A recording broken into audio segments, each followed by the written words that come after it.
Hello my dear students, how are you all? I welcome you all back to your history class. हम कर रहे थे history का chapter number 3 kinship, caste and class. हम देख रहे थे कि किनशिप, कास्ट और क्लास जैसे कॉन्सेप्ट्स अर्ली सोसाइटीज़ में कैसे होते थे. अर्ली सोसाइटीज़ के टाइम पे जो किनशिप था या जो कास्ट सिस्टम था वो कितना रिजिड या कितना फ्लेक्सिबल हुआ करता था. और उसी चैप्टर को आज हम फर्दर कंटिन्यू करेंगे और आज हम इसका पार्ट 2 स्टार्ट करने वाले हैं. आज का जो हमारा फर्स्ट टॉपिक है वो क्या है? Social differences within and beyond the framework of caste. यानी कि कैसे सोशल डिफरेंसेस एग्जिस्ट करते थे सोसाइटी में कास्ट के डोमेन के अंदर या फिर कास्ट के डोमेन के बाहर भी. The term caste which refers to a set of hierarchically ordered social categories. अब caste क्या थी? एक hierarchically ordered एक system था. hierarchically ordered मतलब ये एक ladder like arrangement था. इसको आप ऐसे भी समझ सकते हैं, यानी कि ये एक ladder like system था जिसमें कुछ कास्ट को तो बिल्कुल अपर पोजीशन दी जाती थी, जैसे कि हो गए हिंदूज या फिर ब्राह्मण्स, और कुछ को बिल्कुल लोअर उस पे रखा जाता था, जैसे कि शूद्रास. कौन? शूद्रास या फिर वैश्यास. तो अब ये क्या था? एक लैडर लाइक अरेंजमेंट था जो कि हिरार्की को डिस्क्राइब करता था. The ideal order was laid down in the धर्म सूत्रास एंड धर्म शास्त्रास. यानी कि अब ये जो ऑर्डर था, ये जो अरेंजमेंट था, कहाँ लिखा हुआ था? धर्म शास्त्र में इसके बारे में मेंशन किया हुआ था. Brahmans claimed that this order in which they were ranked first. अब जो ब्राह्मण्स थे वो क्या बोलते थे कि ये जो ऑर्डर है जिसमें उनको टॉप पोजीशन मिली हुई है was divinely obtained while placing groups classified as Shudras and untouchables. और जो शूद्रास हैं उनको बिल्कुल बॉटम पोजीशन ग्रांट की गई थी और उनको क्या कहते थे? अनटचेबल्स भी बोला जाता था. और इस सोशल ऑर्डर में वो बिल्कुल बॉटम पे आते थे. Positions within the order were supposedly determined by birth. यानी कि इस hierarchical arrangement में किसकी क्या पोजीशन होगी वो कैसे डिटरमाइन होता था? By the accident of birth. यानी कि जो जिस फैमिली में पैदा हो जाता था वो लाइफ लॉन्ग उसी फैमिली का पार्ट रहता था और उस पर्सन की कास्ट अपनी फैमिली से ही डिटरमाइन होती थी. अब बात करेंगे राइट ऑक्यूपेशन, यानी कि कौन सी कास्ट को कौन सा ऑक्यूपेशन अकॉर्ड किया गया था. द धर्म sutras and Dharma shastras also contain rules about the ideal occupation. यानी कि जो धर्मशास्त्र थे या फिर जो धर्म सूत्र थे उनमें आइडियल ऑक्यूपेशन के बारे में भी बताया गया था कि ये 4 कैटेगरीज, जो वर्ण की 4 कैटेगरीज हैं, इनके लिए जो राइट ऑक्यूपेशन है वो कौन सा था? Brahmans were suppose to study and teach Vedas. अब जो ब्राह्मण्स थे जिनको टॉप पोजीशन मिली हुई थी उनका क्या ऑक्यूपेशन था कि वेदास को स्टडी करना और उनकी टीचिंग्स के बारे में लोगों को बताना. Perform sacrifices and get sacrifices performed. इसके अलावा उनकी और क्या ड्यूटी थी कि सैक्रिफाइसेस यानी कि बलि देना या फिर लोगों से कहना कि आप भी बलि दीजिए. And give and received gifts. उसके अलावा वो एक दूसरे को गिफ्ट्स देते थे और उनको गिफ्ट्स मिलते थे. क्षत्रियास, अब जो सेकंड नंबर पे थे क्षत्रियास, उनका क्या रोल था? क्षत्रियास वर टू एंगेज इन वॉरफेयर. यानी कि जितनी भी वॉर से रिलेटेड एक्टिविटीज होती थी वो किसके पास जाती थी? क्षत्रियास के. प्रोटेक्ट पीपल, इसके अलावा लोगों की प्रोटेक्शन का काम भी उनका था. एंड एडमिनिस्टर जस्टिस, इसके अलावा जो सोसाइटी है उसमें लॉ एंड ऑर्डर बना रहे, जस्टिस बनी रहे, ये भी कौन इंश्योर करता था? क्षत्रियास इंश्योर करते थे. उसके अलावा वो वेद्स को भी स्टडी करते थे और सैक्रिफाइसेस परफॉर्म कराने का काम भी उन्हीं का था. और जो ये जो अपर कास्ट ब्राह्मण्स थे इनके लिए गिफ्ट्स बनाने का काम भी क्षत्रियास ही करते थे. The last 3 occupations were also assigned to the Vaishyas. अब अगर बात करें वैश्यास की, who were in the addition expected to engage in agriculture. उनसे क्या एक्सपेक्ट किया जाता था कि वो एग्रीकल्चर से रिलेटेड काम करें या फिर ट्रेडिंग का काम करें. अब जो लास्ट कैटेगरी थी देवर शूद्रास. शूद्रास कौन थे? शूद्रास वर असाइन्ड ओनली 1 ऑक्यूपेशन. यानी कि शूद्रास का सिर्फ एक काम था और वो क्या था? That is the serving the 3 higher varnas. यानी कि इनका एक ही काम था कि ये जो 3 वर्णास थे यानी कि ब्राह्मण, क्षत्रिय और वैश्य, इनको ओबे करना, इनकी बातें मानना और इनको सर्व करना, यही इनका काम माना जाता था।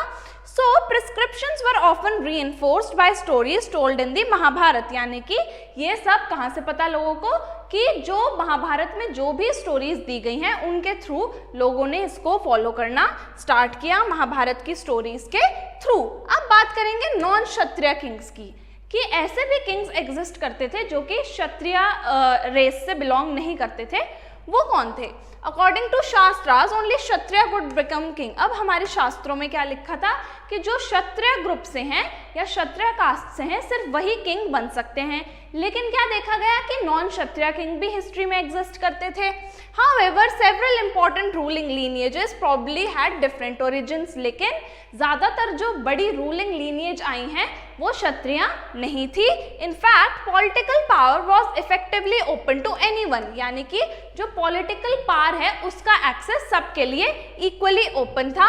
Who could muster support and resources, यानी कि जो भी लोगों का सपोर्ट पाने में क्या कहते हैं, लोगों का सपोर्ट पाने में सक्सेसफुल होता था या फिर रिसोर्सेज जिसके पास होती थी वो किंग बन सकता था। And rarely dependent on birth as Kshatriya, और जरूरी नहीं था कि उसको क्षत्रिय होना जरूरी हो। It is also interesting that the best known ruler of Satavahana dynasty, अब जो सतवाना डायनेस्टी था उसके जो बेस्ट नोन रूलर थे Gautamiputra Shri Satakarni claim to be both a unique Brahmin. उसके जो रूलर थे उन्होंने क्या कहा था कि मैं एक ब्राह्मण भी हूँ, और उन्होंने क्या अपने आप को क्या कहा था, एका ब्राह्मण कहा था, और उन्होंने क्षत्रियास की इस प्राइड को तोड़ा था। He also claimed to have ensured that there was no intermarriage among the members of four varnas, यानी कि ये जो किंग थे इन्होंने और क्या इंश्योर किया था कि जो चारों वर्ण हैं उनमें किसी में भी इंटरकास्ट मैरिज ना हो। At the same time he entered into marriage alliance with the king of रुद्रमान, और उन्होंने खुद किससे शादी करी थी, जो रुद्रमान की किन यानी कि बहन थी उनसे शादी की थी। मूविंग फॉरवर्ड, अब बात करेंगे jatis and social mobility. Social mobility मतलब मूवमेंट, यानी कि क्या ये जो हमने लैडर लाइक अरेंजमेंट पढ़ा इसमें कोई मूवमेंट एग्जिस्ट करती भी थी या नहीं, यानी कि क्या लोग अपना जो ऑक्यूपेशन है या जो अपना सोसाइटी में स्टेटस है उसको चेंज कर सकते थे या नहीं। इन ब्राह्मणिकल थ्योरी जाति लाइक वर्ण वॉज बेस्ड ऑन बर्थ। अब हमने ये तो देख लिया कि हर पर्सन की जाति उसके बर्थ पे ही बेस्ड होती थी। However, while the number of varnas were fixed to 4, there were no restriction to number of जाति, यानी कि वर्ण तो सिर्फ 4 थे लेकिन जातिस बहुत सारी हुआ करती थी। जातिस which shared a common occupation or profession were sometimes organized into श्रेणीज और गिल्ड। अब जिन जातिस के कॉमन प्रोफेशन या कॉमन ऑक्यूपेशन होते थे उनको एक श्रेणी में डाल दिया जाता था। The inscription provides a fascinating glimpse of complex social processes and provides insight into the nature of guild, यानी कि जो हमारे इंस्क्रिप्शन है उनके थ्रू हमें इन गिल्ड्स या फिर श्रेणीज के बारे में काफ़ी कुछ पता लगता है। It also indicates that the members shared more than a common profession, यानी कि हमें ये भी पता चलता है कि जो एक कास्ट के मेंबर होते थे वो एक से ज़्यादा प्रोफेशन को फॉलो करते थे। They collectively decided to invest their wealth, यानी कि वो अपनी फैमिली के साथ मिलकर ये डिसाइड करते थे कि कहाँ पे उनको इन्वेस्टमेंट करनी है, कहाँ पे अपनी वेल्थ को इन्वेस्ट करना है। अर्न थ्रू देयर क्राफ्ट, या फिर क्राफ्ट का काम करके अर्निंग्स करते थे। To construct a splendid temple in honour of the sun god. Moving forward, अब बात करेंगे बियॉन्ड द 4 वर्ण्स। अब तो हमने 4 वर्णास पढ़ लिए, इनके अलावा और क्या क्या एग्जिस्ट करता था वो पढ़ेंगे हम। Given this diversity of the sub continent, अब हमने ये 4 वर्ण पढ़े, अब हमने ये तो जान लिया कि बहुत ज़्यादा डाइवर्सिटी उस टाइम पर एग्जिस्ट करती थी। There were and always have been populations whose social practice were not influenced by brahmanical ideas, यानी कि हमेशा से इतनी डाइवर्सिटी होने की वजह से हमेशा से ही ऐसा होता आया है कि कुछ ग्रुप्स ऐसे रहे हैं जो कि ब्राह्मणिकल आइडियाज से इन्फ्लुएंस नहीं थे, और उनकी जो प्रैक्टिसेस होती थी वो कुछ अलग होती थी, यानी कि वो लोग काफ़ी डिफरेंट होते थे। They were often described as odd, यानी कि उनको ज़्यादातर क्या कहा जाता था, ऑड यानी कि अजीब कहा जाता था, अनसिविलाइज्ड कहा जाता था या फिर एनिमल लाइक कहा जाता था। दूसरे लोग उन्हें क्या बोलते थे कि ये अनसिविलाइज्ड है या फिर एनिमल लाइक यानी जानवर जैसा बिहेव करते हैं। In some instances these included forest dwellers. अब इन लोगों की कैटेगरी में कौन आता था, फॉरेस्ट ड्वेलर्स, यानी कि ऐसे लोग जो पूरा दिन फॉरेस्ट में घूमते थे और अपनी लाइफ को फॉरेस्ट के थ्रू ही सस्टेन करते थे, या फिर जिनका काम क्या होता था, हंटिंग और गैदरिंग करना, यानी कि ऐसी सोसाइटीज जो हंटिंग और गैदरिंग को परफॉर्म करती थी फॉरेस्ट के अंदर जाकर। कैटेगरीज सच एज निषाद, अब उनको क्या कहा है, निषाद, जिससे एकलव्य भी बिलोंग करते थे, आर एग्जाम्पल्स ऑफ दिस, वो इनकी एक एग्जाम्पल है। Sometimes those who spoke non सांस्कृतिक लैंग्वेजेस वर लेबल्ड एज मिलिच्छास, यानी कि जो लोग जिनको संस्कृत लैंग्वेज नहीं आती थी, पहले संस्कृत लैंग्वेज ज़्यादा बोली जाती थी, तो वो लोग जो संस्कृत लैंग्वेज नहीं बोल पाते थे उनको मिलिच्छास बोलते थे और उनको काफ़ी बुरी नज़र से देखा जाता था, सोसाइटी में उनको रिस्पेक्ट नहीं दी जाती थी। The nature of relations is evident in some stories in Mahabharata, और इस सब के बारे में हमें कहाँ से पता लगता है, महाभारत के कुछ इंस्क्रिप्शन से, महाभारत में दी गई कुछ स्टोरीज से हमें इस सब के बारे में, इन प्रैक्टिसेस के बारे में पता लगता है। अब ये जो सबऑर्डिनेशन होता था, कुछ लोगों को इतना दबा के रखा जाता था, इसकी वजह से कोई ना कोई कन्फ्लिक्ट तो होना जायज़ था, तो अब वो क्या हुआ उसके बारे में हम पढ़ेंगे। While the Brahmans considered some people as being outside the system, अब ब्राह्मण्स क्या मानते थे कि कुछ लोग क्या हैं, इस हायरार्किकल अरेंजमेंट से, इस लैडर लाइक अरेंजमेंट से बाहर हैं। They also developed a sharper social divide by classifying certain social category as untouchable, और ये जो सोशल डिवीजन था ये ब्राह्मण्स ने और ज़्यादा बढ़ा दिया। कैसे, कुछ लोगों को किस कैटेगरी में डाल के, अनटचेबल्स की कैटेगरी में, मतलब जिनका टच से भी वो क्या मानते थे कि हम पॉल्यूट हो जाएंगे। This rested on a notion that certain activities, especially those connected with the performance of rituals, were sacred and by extension pure, यानी कि यहीं से कॉन्सेप्ट शुरू हुआ प्योरिटी एंड पॉल्यूशन का। अब प्योरिटी एंड पॉल्यूशन का कॉन्सेप्ट क्या कहता है कि ऐसे लोग जो रिचुअल्स परफॉर्म करते थे या पूजा पाठ करते थे उनको क्या माना जाता था, रिचुअली प्योर माना जाता था कि ये लोग तो प्योर हैं। लेकिन जो लोग जैसे स्कैवेंजर्स हो गए या क्लीनर्स हो गए, जो लोग क्लीनिंग का काम करते थे या बाकी छोटे मोटे काम करते थे, उनको क्या माना जाता था, पॉल्यूटेड माना जाता था, अनटचेबल माना जाता था। ये माना जाता था कि उनके टच से ही जो अपर कास्ट है वो क्या हो जाएंगी, गंदी हो जाएगी, और जिसकी वजह से उनको काफ़ी सारे रिचुअल्स परफॉर्म करने पड़ेंगे खुद को दोबारा क्लीन करने के लिए। Those who considered themselves as pure avoided taking food from those they designated as untouchable। अब जो लोग अपने आप को प्योर मानते थे वो अनटचेबल से दूर रहते थे और अवॉइड करते थे उनके साथ फूड शेयरिंग करना या फिर उठना बैठना।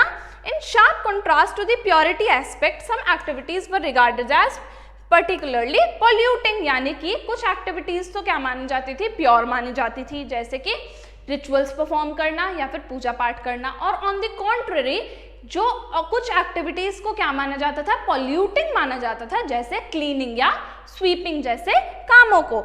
These included handling corpse and dead animals। इसके अलावा और क्या होता था, जो पॉल्यूशन के नोशन में एग्जिस्ट करते थे वो क्या थे, कॉर्प्स यानी कि डेड बॉडीज को हैंडल करना।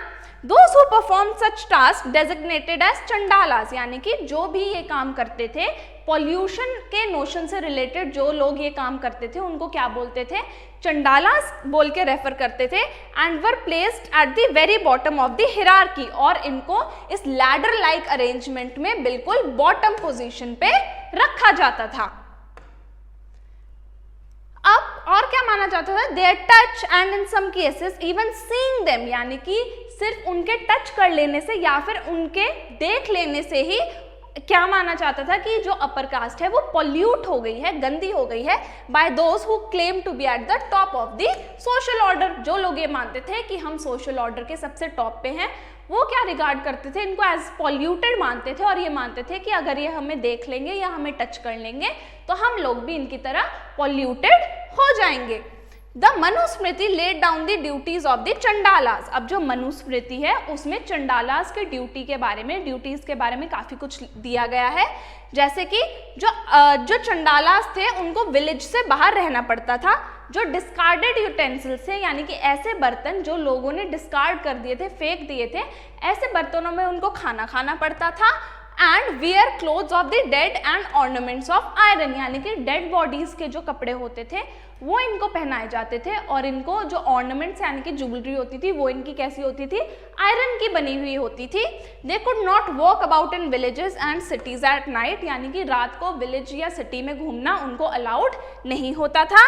दे had to dispose of the bodies of those who had no relatives and serve as executioners, यानी कि उनका काम क्या होता था, डेड बॉडीज को डिस्पोज ऑफ करके आना। And with this we come to an end of our today's session. I hope आपने हमारी आज की क्लास को एंजॉय किया होगा।